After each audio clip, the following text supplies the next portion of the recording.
আমরা ডিএর ব্যবস্থা করব সরকারি কর্মচারীদের। স্কুলে যে শূন্য পদ আছে সেগুলোকে পূরণ করব। 5 বছর একটা সরকারের সময় পাই, 5টা জেলায় 5টা কলকাতার সরকারি স্টার হসপিটালের মতো স্টার হসপিটাল বানাবো। শুধু তাই নয়, ওয়ান ফ্যামিলি ওয়ান জব এর ব্যবস্থা আমরা করব। নশাদ, এর মধ্যে একটা ডেভেলপমেন্ট হয়েছে, রাহুল গান্ধীর সঙ্গে বৈঠক হয়েছে, এআইসিসি নেতৃত্ব ছিল সেখানে এবং পিসিসির সকলে ছিলেন। একলা লড়াই তারা করবেন এই সিদ্ধান্ত তারা নিয়েছেন। আপনাদের সঙ্গে বামেদের আসন সমঝোতা নিয়ে কথা হচ্ছে, সেই পরিস্থিতিতে দাঁড়িয়ে আপনারা কি সিট ডিমান্ড বাড়াবেন? দেখো, একটা কথা বলি, আমাদের যে জায়গায় সংগঠন আছে সেই সংগঠনকে সামনে রেখে আমরা প্রথমে একটা সিটের লিস্ট পাঠিয়েছিলাম, তার পরবর্তীতে আমরা সিটের লিস্ট অনেক কমিয়েছি। এবার জাতীয় কংগ্রেস এই জোটে থাকবে না বলে আমি আপনার মুখ থেকে শুনতে পাচ্ছি। আমি এখন আশা করব যে জাতীয় কংগ্রেসও এই জোটে থাকুক। তৃণমূল এবং বিজেপির বিরুদ্ধে যে আমরা বৃহত্তর জোট তৈরি করছি সেই জোটে আসুক।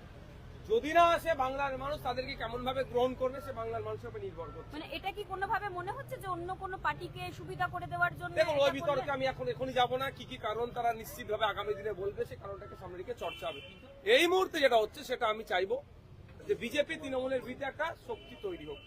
তবে কেউ যদি না থাকে, জোর করে তাকে তো রাখাটাও অনুচিত হবে বলে মনে হয়। এই বিষয়টাও তো আসছে নশাদ, যে আপনাদের সঙ্গে সম্পর্ক আলিমুদ্দিনের এখন অনেক বেশি ভালো, সেই কারণে পুরনো বন্ধুকে তারা মনে রাখলেন না। সিপিআইএম কে তো এটাও শুনতে হচ্ছে। সত্যি কি তাই? আপনাদের সাথে সম্পর্ক অনেক বেশি ভালো? দেখুন, আমাদের সাথে রাজনৈতিক সম্পর্ক, আমরা বাংলার মানুষের স্বার্থে এই সম্পর্কটা তৈরি করেছি। আমরা চাই বাংলার মানুষ যেভাবে বিভিন্ন অত্যাচার অনাচারের সম্মুখীন হচ্ছে তার থেকে পরিত্রাণ দিতে হবে। আজকেই দেখুন না, আজকে বাজেট পেশ হয়েছে, এটা বাজেটে কি বাংলার মানুষের কি দিশা দেখিয়েছে? এই দিশাহীন অবস্থায় বাংলার মানুষ ঘুরছে, একটা দিশা দেখাতে হবে। সরকারি কর্মচারীদের তাদের হকের ডিএ থেকে শুরু করে, শূন্য পদ পূরণ থেকে শুরু করে, স্কুলের শিক্ষক, হসপিটালে ডক্টর, মেডিসিন থেকে শুরু করে মানুষের গড় ইনকাম বাড়ে কিভাবে, তার আমরা লক্ষ্য নিয়ে একটা ঐক্যবদ্ধভাবে লড়াইয়ে নামতে চাইছি। যে লড়াইয়ে নেমে বিজেপি এবং তৃণমূলকে হারানো যায় এবং আমরা সরকারে আসতে পারি। তাতে জাতীয় কংগ্রেস যদি সাথ দেয়, লড়াইটা একটু সহজ হবে।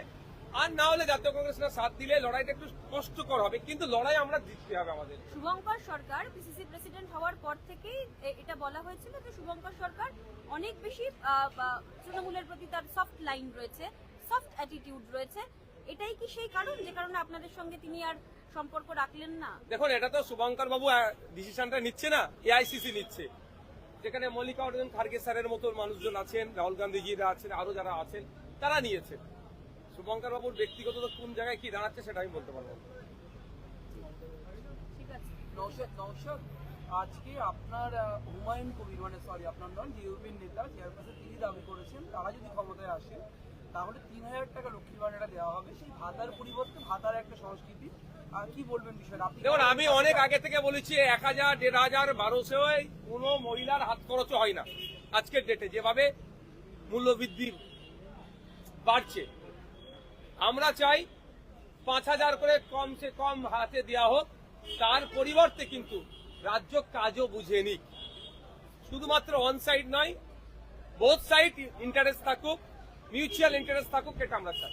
মানে সরকার বলছে 1500, হুমায়ুন বলছেন 3000, আপনি বলছেন 5000। আমি 5000-এর পক্ষে, তার পরিবর্তে রাষ্ট্র কাজ বুঝে নিক, এটাও কিন্তু অ্যাড করবেন। কিন্তু আরো কিছু বিষয় উঠে এসছে, আশা কর্মীদের ভাতা বাড়ানো হয়েছে, সিভিক ভলান্টিয়ারদের ভাতা বাড়ানো হয়েছে, আশা কর্মীদের মাতৃত্বকালীন ছুটি দেওয়া হয়েছে, ভোটার অ্যাকাউন্টের উপর যাই কি বাড়িয়েছে বলুন? সমকাজের সমবেতন আমরা বারবার দাবি করছি। 1000 টাকা বাড়ালে তাদের কি, তারা যে কাজ করছে সেই পরিমাণ সমপরিমাণ কি তাদের কাজের মূল্যায়ন করা হচ্ছে? তাদের কাজের মূল্যায়ন হচ্ছে না। আমরা চাই তাদের কাজের মূল্যায়ন হোক। সমকাজের সমবেতন 2019-এ সম্ভবত সুপ্রিম কোর্টের যে গাইডলাইন আছে সেটা মেনে তাদেরকে মূল্যায়ন করা হোক, এটা আমরা চাই। মনে হচ্ছে ডোল পলিটিক্সই শেষ ভরসা। ওই বেকারত্বের হার বেড়ে গেছে, ওই জন্য 1500 টাকা দিয়ে মুখ বন্ধ করার চেষ্টা করছে। কাজ দেওয়ার দরকার, 1500 টাকা দিচ্ছে, আমরা কাজ চাই। Thank you.